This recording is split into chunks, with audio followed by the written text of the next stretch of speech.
Keşke herkes senin gibi görebilse. Ağam. Keşke bilseler benim kendim için bir şey yapmadığımı.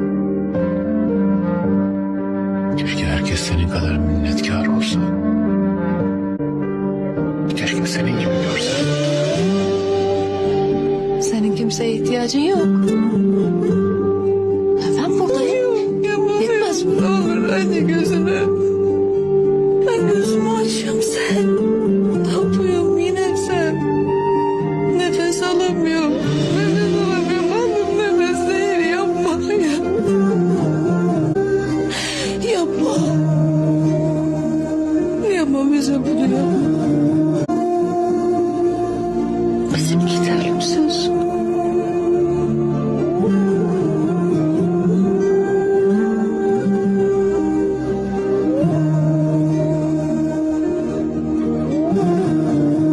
Allah'a emanet ol ruhumu.